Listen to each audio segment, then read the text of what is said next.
Hey, it's Andrew Limbong. Before we start the show, I want to take a quick step back and talk about what makes Book of the Day and everything you hear from NPR possible. It's you. NPR is public media, right? So we're here to serve you. And we've had this bold vision from the start to create a more informed public. Think of it as civic infrastructure, freely available to everyone. And that includes covering communities that haven't always had their voices heard. And we serve places all across the country, big, small, rural, and urban. And a lot of those places have seen their other news sources diminish.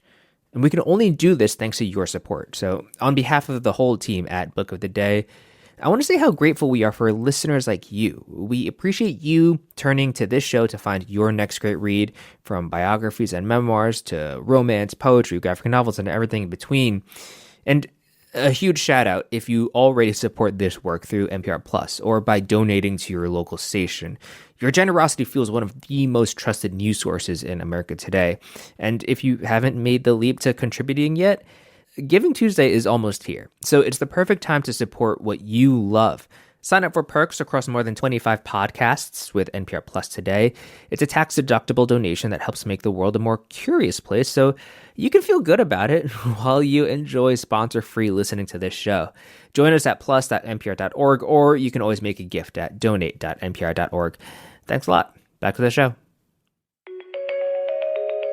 Hey, it's NPR's Book of the Day. I'm Andrew Limbong. The theme of the pod today could be the secret lives of farm animals. And I don't mean that in a kind of cutesy, cartoony sort of way, but instead, the books we'll hear about today presents the lives of these animals with details that I'd never considered before. In a bit, we'll hear about the pecking order of chickens, but first, pigs. Ellen Gaydos is the author of the memoir Pig Years, which details her time being a farmhand in New York and Vermont. When it came out in 2022, she spoke with NPR's Danielle Kurtzleben about admiring these beautiful animals that are headed for slaughter. That's coming up. Support for this podcast and the following message come from Saatva. Saatva luxury mattresses are every bit as elegant as the most expensive brands, but because they're sold online, they're about half the price. Visit SAATVA.com/NPR and save up to $600. Support for this podcast and the following message come from Autograph Collection Hotels, with over 300 independent hotels around the world, each exactly like nothing else. Autograph Collection is part of the Marriott Bonvoy portfolio of hotel brands. Find the unforgettable at autographcollection.com. More than 3 million people in the U.S. work as farmhands, many of them seasonal, others full-time. On small family farms, they work side by side with the farm's owners, planting seed, tending livestock, and bringing in the crops. Ellen Gaydos began working as a farmhand when she was 18. She's now written a memoir of jobbing, as it's called, in upstate New York and Vermont. The book is called Pig Years, and she joins us now. Ellen, welcome to the show. Thanks for having me. Yeah, I was excited to read this book, in part because I grew up on a farm in Iowa, so cool. A long way away from Vermont, and we had pigs also, and they're nicer animals than people give them credit for, aren't they? Yeah, and Iowa's the real deal of pig farm place. You write so beautifully about them, you really lyrically about pigs, which might strike people as a bit of a paradox. I wonder if you can read us a paragraph from the book about pigs. It's at the top of page 143. Okay. Soon Teresa takes on the exaggerated shape of a pig. Already, she and Ursula have lost their fey piglet natures and become feed conversion animals. 50-pound tanks that traverse the pen sucking up food. Gudrun chases the squash that roll through the dusty pen, light and jumpy. She is an inverse cartoon of her sister's piggishness. They bark when approached, owning their little plot of fenced-in land and holding their noses up for the scent of compost. I should also note we have some lovely bird song in the background with you. Are you reading? Are you on the farm right now? Or are you outside? I am outside on my porch. Well, to get back to that passage you were reading, all of those names you were listing were, of course, the names of the pigs. And I know that I never named any of the pigs that I helped raise growing up because we would only be sad when they got butchered. But in your book, they have names. You bake kind of elaborate sounding cakes for them sometimes. I'm curious, what's it like for you to be so personally invested in these pigs and then send them to get slaughtered or slaughter them yourself? Yeah. I mean, it's always mixed emotions.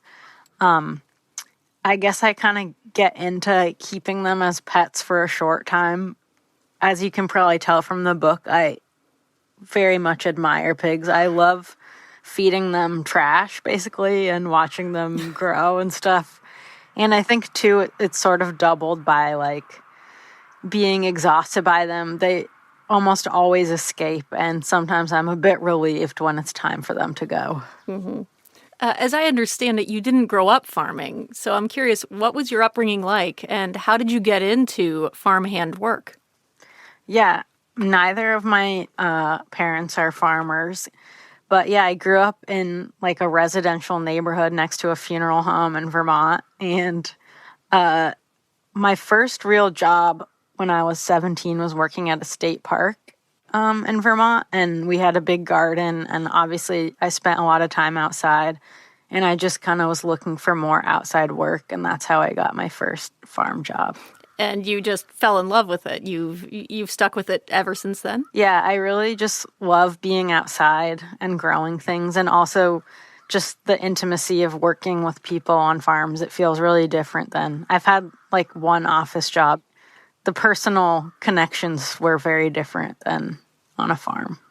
I want to ask more about the farms where you've worked, because they are pretty small, I think, and there are so many different types of farms in the country. A lot of people might think of combines and big fields of grain or large feeding operations. Tell us what the farms are like where you have been working.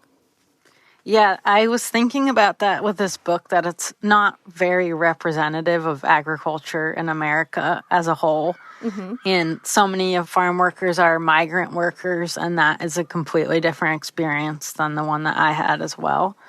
Most of the farms have been working on have been vegetable farms predominantly, and a much smaller scale.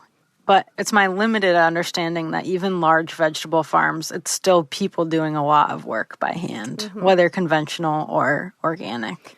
Now, at one point in the book, you write about bringing the harvest down from the farms to a farmer's market in New York City, and you talk about the clientele and describe them as being far wealthier than you and your coworkers. And you say in the author's note that you probably spent most of the time below the poverty line.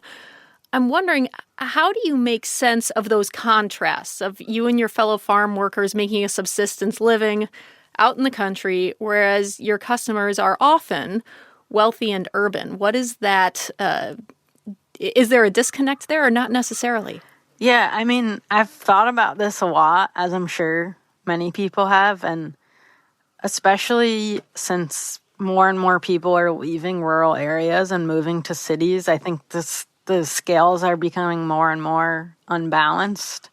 So I think, yeah, rural communities have less economic opportunity now, and there's just less of a mix of people here than I think maybe there once were. But it does feel really bizarre to have such fractured experiences, even with places that aren't that far apart. One final question for you. I'm curious, have you shared your writing with the farmers that you have worked for and with? And if so, how have they responded to it?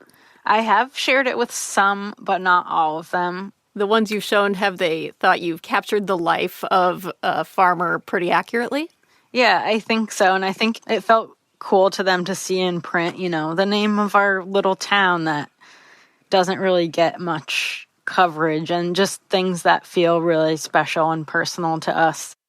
That's Ellen Gaydos. She's author of the memoir Pig Years. Ellen, thank you so much for joining us. Thank you. Support for NPR and the following message come from LinkedIn Ads. As a B2B marketer, you know how noisy the digital ad space can be. If your message isn't targeted to the right audience, it just disappears into the noise. By using LinkedIn Ads, you can reach professionals who are more likely to find your ad relevant. Target them by job title, industry, company, and more. Get a $100 credit on your next campaign at linkedin.com/book. Terms and conditions apply. I know a few people with chickens. I'm flirting with the idea of joining them, getting a few chickens of my own for the backyard. But apparently, there's a lot I didn't know about these birds until listening to this next interview. It's with Sy Montgomery about her book, What the Chicken Knows. And in this interview with Here Now's Peter O'Dowd, she lays out a string of facts that makes it pretty clear that a lot of us have been underestimating how smart chickens are this whole time. Naturalist Sy Montgomery is more than an animal lover. She's prolific. She's written more than 34 books about some of the planet's most fascinating creatures. Her 2015 book, The Soul of an Octopus, is a love letter to the intelligence and complex inner life of that mysterious animal, and it was a finalist for the National Book Award. And last year, we spoke with her about turtles. When a turtle looks into your face, you just feel like you're being blasted with this wonderful focus. We talk about, you want to make people feel seen. Well, no one can make you feel seen like a turtle. Well, her latest book is an homage to a misunderstood barnyard bird. It's called What the Chicken Knows, and it reveals to us the charming individuality of the domesticated fowl. Sy Montgomery, welcome back. It's such a pleasure to speak with you. Oh, the pleasure is mine. You've written so convincingly about all kinds of animals. Why did you decide it was time to focus on chickens? Well, everyone can identify a chicken, even if they don't know a robin from a crow. But these are animals that we actually know very little about, and most of what we think we know is wrong. So in defense of the chicken, in praise of the chicken, in awe of the chicken, I wrote this book. They are much smarter than most people give them credit for, aren't they? Absolutely. I think part of their PR problem is that it is true that they can run around when their heads have been chopped off, which isn't one of those things that you think a very intellectual creature would do. But on the other hand, you can think like, wow, I can't run around with mine. That's a heck of a trick. How do they pull that off? While we're on the topic, what's that about? What's that about? How does that happen? That's about how strong the brainstem is. That, a lot of what we do is done with our nerves and our muscles and not particularly involving our intellect. And this is true for all of us, although we cannot, like a chicken, run around with our heads cut off. Let's go over some of the things that chickens can do. You have so many amazing examples in the book. For instance, whenever you would appear with your own flock of chickens, they would come up with this specific clucking sound that made it pretty apparent they knew it was you that were approaching. And apparently, I did not know this, a typical chicken can recognize more than 100 other chickens. So talk about the signs of intelligence that you saw that dazzled you. Well, for a chicken, social life is everything. They know us, they know each other, and even the pecking order, which we often think is really about pecking, is much more about order. It's about hierarchy. And this is something that is very important to humans as well, and we value. In addition to this, their voices, birds have great voices, and they are capable of transmitting all kinds of complex information to each other, which have been tested in the laboratory. Not only can they say, "Oh, look out, here comes a predator," or "Wow, there's some nice food here," they can say, "Look out, here comes an aerial predator," or "Here comes a predator by ground," or "This predator from the ground is heading toward you very rapidly." So are you saying that for each, like if a hawk was flying overhead, the way the chickens would vocalize or make a clucking sound would be specific for a hawk? Yes, absolutely. And I have seen a friend of mine give a fake hawk call, and every chicken looks up. Let's talk about roosters. They are not very kind, to say the least. They can be quite aggressive. What is it about the mysterious behavior of the rooster that we should know? Well, if the rooster's your friend, you couldn't have a better one. They're very kind to their ladies. And in fact, they will fight to the death to protect them. And this is why sometimes they attack people. Once I had the ignominious experience of watching my rooster attack the minister when he came to visit. But from the standpoint of the rooster, poor Clarence, he looked up, he saw Graham, our pastor, petting one of our chickens, running his hand down her head, down her back, out her tail. And what a chicken does when they're being petted is they squat. And this is known as the sex squat, and it's done generally, so a rooster can jump on their back. Well, Clarence looked up and saw, from his point of view, that the minister was going to have sex with his hen. So, of course, he attacked. But how do you handle, oh my goodness, how do you handle an aggressive rooster? Well, I learned this from my neighbor across the street in a little catty-corner who, believe it or not, for years had a rooster rescue.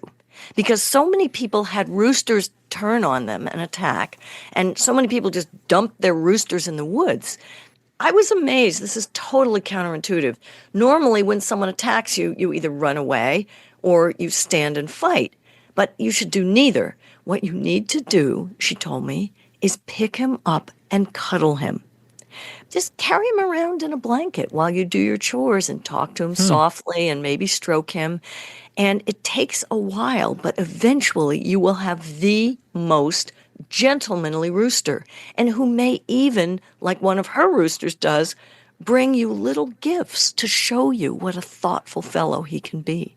We all just want to be loved, Sy Montgomery. I think that's the lesson of the rooster there. Now, I don't want to give away too much of your story, but you also, you mentioned them here, but you write about predators in this book. There are coyotes, there are bears and foxes and minks that make keeping chickens very challenging where you live in rural New Hampshire. I'm curious, what's your relationship to predators? Well, the comeback of these predators shows that New Hampshire is recovering from a century of clear-cutting and farming and overhunting, and now our ecosystem is becoming whole again. We need predators, and I am thrilled whenever I spot a bobcat. I am thrilled when I see a mink, but it's not so good for your chickens. And every year we were used to losing a chicken or two. As sad as we were, we understood these animals had their place.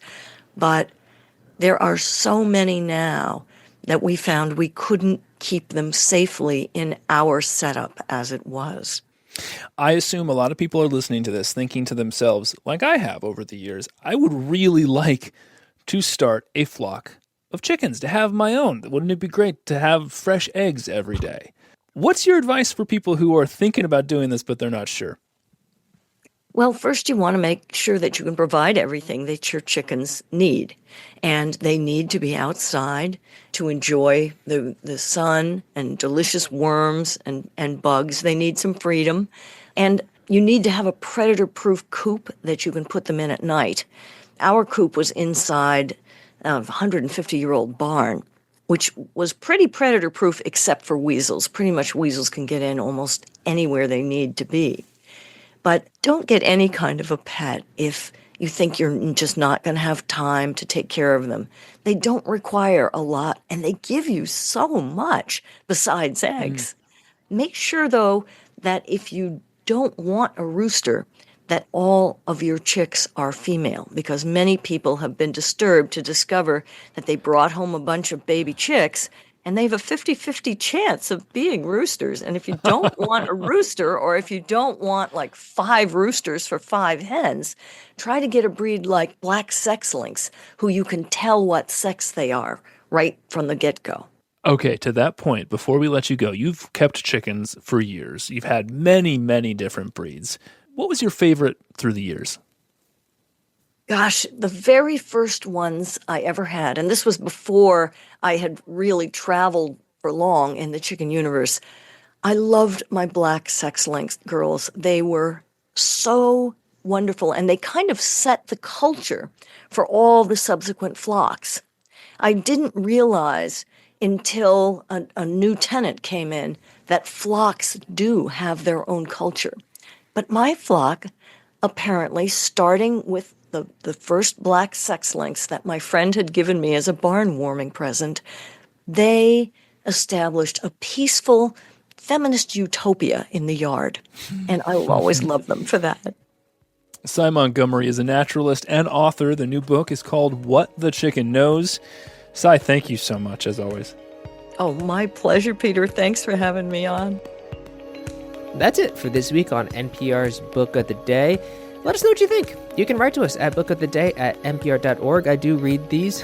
I'm Andrew Limbong. The podcast is produced by Danica Panetta and Chloe Weiner and edited by Megan Sullivan. Our founding editor is Petra Mayer. The show elements for this week were produced and edited by Samantha Balaban, Will Jarvis, Adriana Gallardo, Destiny Adams, Jordan Marie Smith, Ashley Brown, Elena Torek, Melissa Gray, Kalyani Saxena, and Todd Munt. Beth Donovan is our managing editor. Thanks for listening.